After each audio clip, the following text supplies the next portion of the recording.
नमस्कार साथियों, स्वागत है आप सभी का हमारे खुराना क्लासेस यूट्यूब चैनल पर।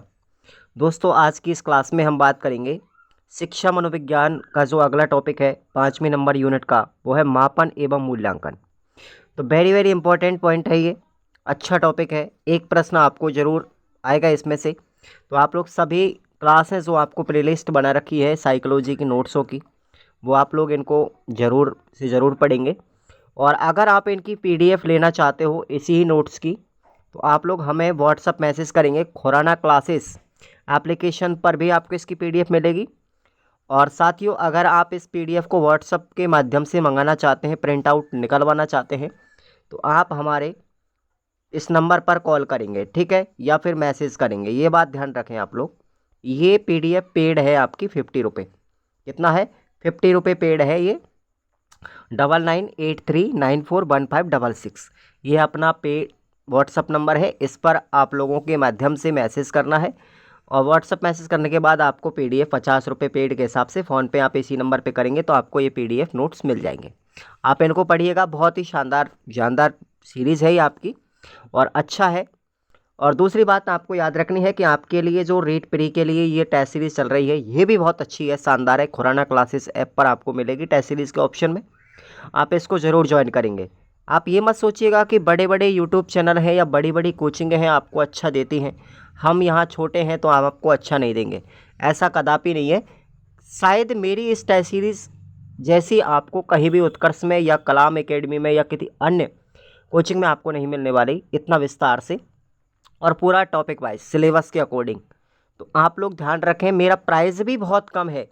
उनके बजाय वो 1800-1500 रुपये में देते हैं, लेकिन फिर भी हम एक नॉर्मल सा पैसा लेते हैं आप लोगों से। बहुत ही किफ़ायती दर, बहुत ही नॉर्मल प्राइस जो हर बच्चा बहन कर सकता है। तो चलिए अब क्लास को स्टार्ट करते हैं अपना टाइम बर्बाद किए बिना ही। आज के इस चैप्टर का नाम है हमारा मापन व मूल्यांकन। बहुत अच्छा शानदार टॉपिक है। एक बार पूरा लास्ट तक आप लोग देखेंगे। क्लास को लाइक करना है, मैक्सिमम से मैक्सिमम लाइक करेंगे और सबसे ज़्यादा पढ़ेंगे आप लोग इन चैप्टरों को। तो मापन किसे कहते हैं? सबसे पहले तो आपको ये ध्यान रखना है, मापन का सीधा सीधा अर्थ होता है अंक प्रदान करना, ठीक है, नंबर देना। ठीक है, अपनी कॉपी में टीचर के द्वारा जो नंबर दिए जाते हैं उसको मापन कहते हैं। किसी भी व्यक्ति की योग्यताओं, विशेषताओं आदि को गणितीय इकाइयों में व्यक्त करना क्या कहलाएगा? मापन कहलाएगा।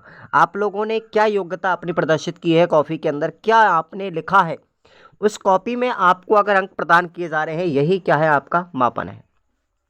मापन के अंतर्गत अंक प्रदान किए जाते हैं। और मापन कैसा होता है? मात्रात्मक होता है। ये आप लोग ध्यान रखेंगे, विशेष रूप से विशेषता है मापन की। मापन कैसा होता है? मात्रात्मक होता है। कैम्पबेल के अनुसार मापन क्या है? देखिए, किसी भी वस्तु अथवा घटना को अंक या संख्या प्रदान करना ही क्या कहलाता है? मापन कहलाता है। तो ये परिभाषा किसकी है? कैम्पबेल की है। कार्ल लिंगर की परिभाषा देखेंगे, मापन नियम अनुसार किसी वस्तु को अंक या संख्या प्रदान करना क्या कहलाएगा? मापन कहलाएगा। ये कार्ल लिंगर की परिभाषा है। दोनों ही इंपॉर्टेंट है, याद रखेंगे। मापन के बाद अगला इसमें पॉइंट आता है मूल्यांकन। और मूल्यांकन का सीधा सीधा अर्थ अगर आपसे पूछा जाए तो वो है साथियों निर्णय देना। ठीक है, क्या है? निर्णय देना। निर्णय देने को ही मूल्यांकन कहते हैं।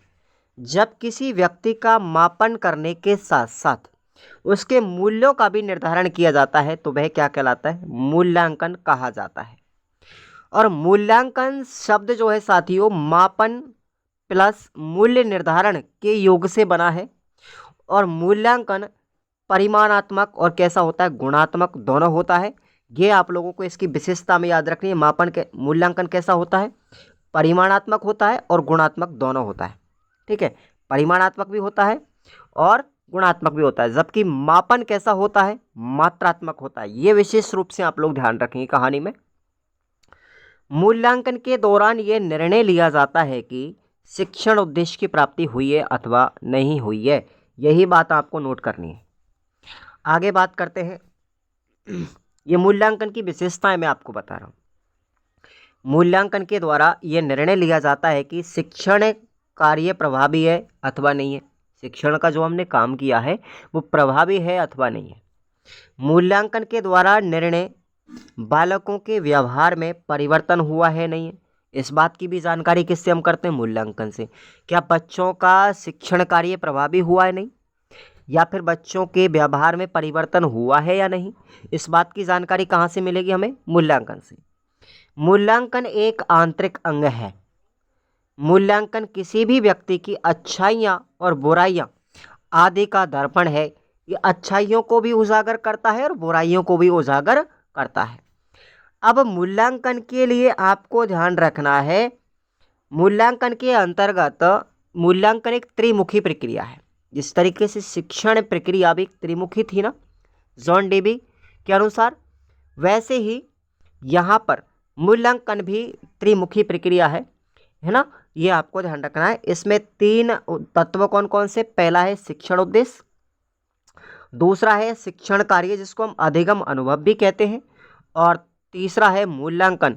और मूल्यांकन जैसे हम व्यवहारगत परिवर्तन भी कहते हैं। तो ये त्रितत्व है, आपको ध्यान रखना है मेरे साथियों, नोट कर लीजिए इस पॉइंट को। आगे बात करते हैं, मूल्यांकन और मापन में क्या अंतर है? मूल्यांकन और मापन में अंतर क्या है? आप लोगों से यहाँ से प्रश्न पूछा जा सकता है 101%। तो मापन की बात करें तो मापन जो है वो सीमित क्षेत्र में होता है। मापन का क्षेत्र सीमित है, जबकि मूल्यांकन का क्षेत्र कैसा है? व्यापक है। मापन केवल एक पक्षीय होता है, जबकि मूल्यांकन तो कैसा होता है? बहुपक्षीय होता है। कैसे?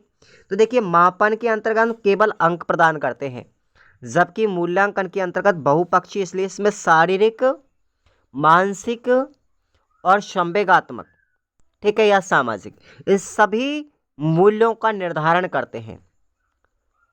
इसीलिए कैसा है? ये बहुपक्षीय। मापन मात्रात्मक होता है क्योंकि इसमें अंक दिए जाते हैं, गिना जा सकता है इसको, जबकि मूल्यांकन हमारा मात्रात्मक है और गुणात्मक है। ध्यान रखना, मापन में केवल अंक प्रदान किए जाते हैं, जबकि मूल्यांकन में अंक देने के साथ साथ मूल्यांकन का निर्धारण भी किया जाता है।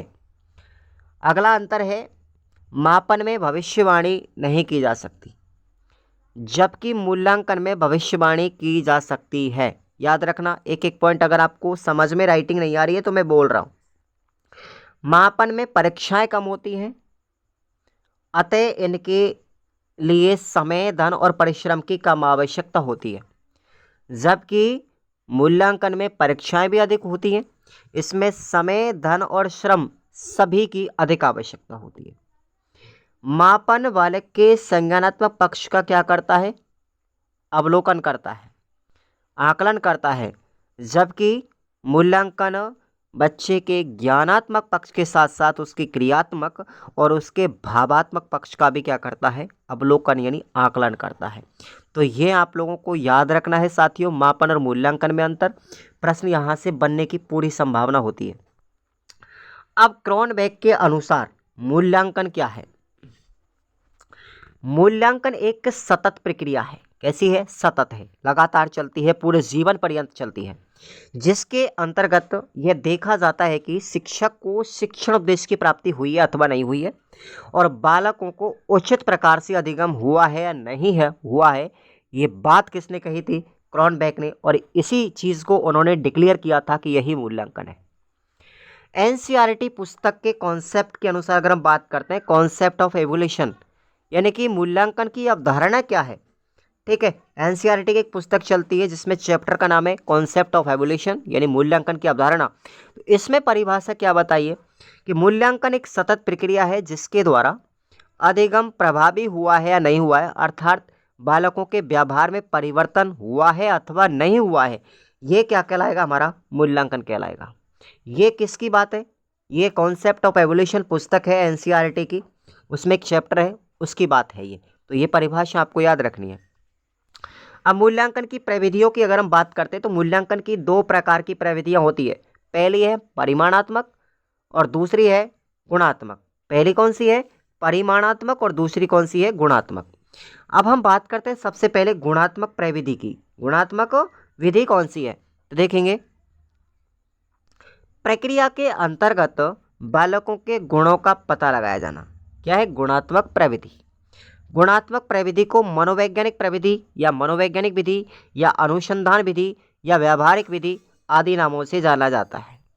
इसके अंतर्गत बालकों के गुणों का पता लगाया जाता है और उन्हें अंक प्रदान करके मूल्यों का निर्धारण किया जाता है। तो ये कौन सी विधि है? हमारी गुणात्मक विधि है मूल्यांकन की, याद रखना सभी साथी।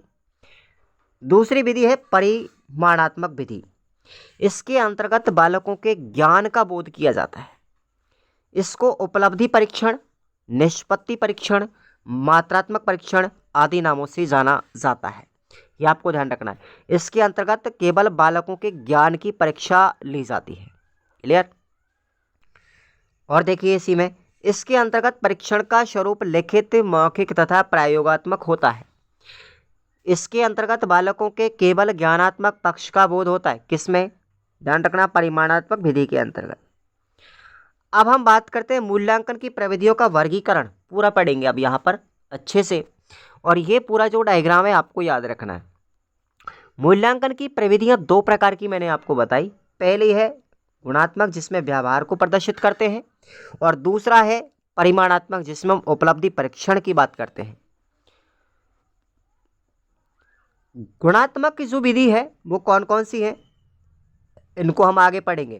पहली है प्रश्नावली विधि, दूसरी है साक्षात्कार विधि, तीसरी है संचय या आलेख विधि, पांचवी है रेटिंग स्केल, ठीक है, और छठवीं है जांच पड़ताल और निरीक्षण विधि। उसके बाद है व्यक्ति अध्ययन यानी केस स्टडी।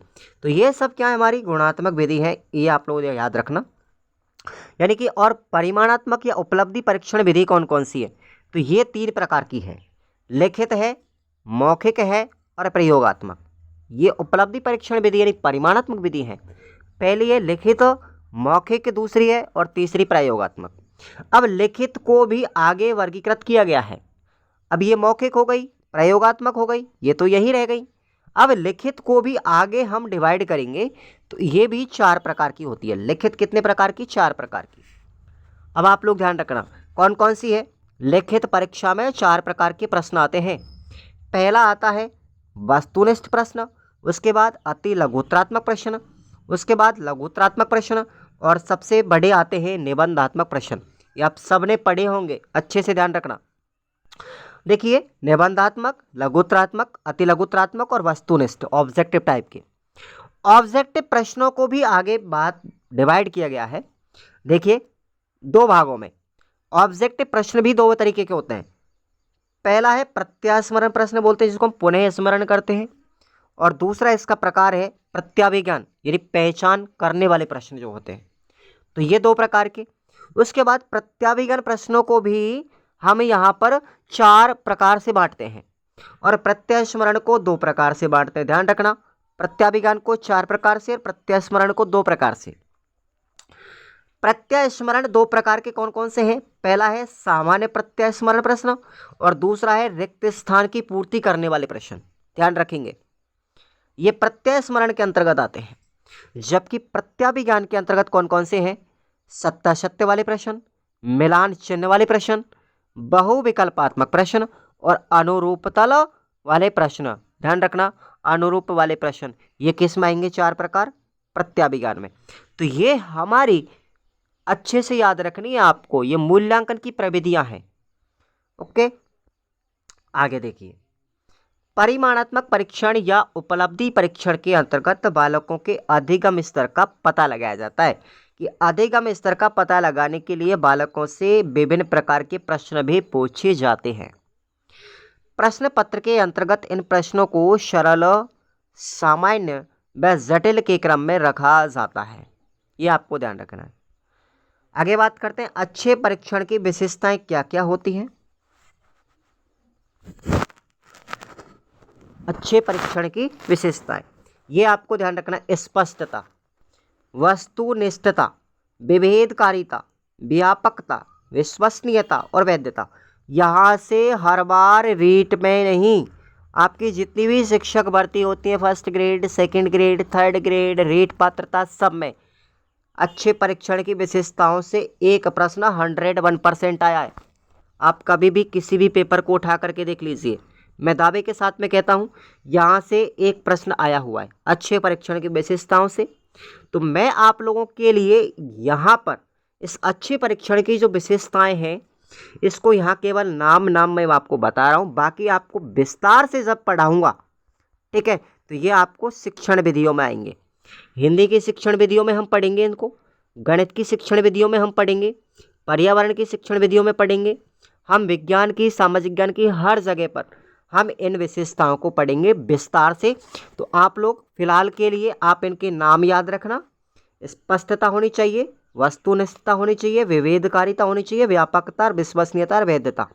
ये एक अच्छे परीक्षण की और अच्छी परीक्षा की विशेषता, अच्छे पेपर की विशेषता है ये। क्लियर? तो ये आप लोगों को याद रखना है।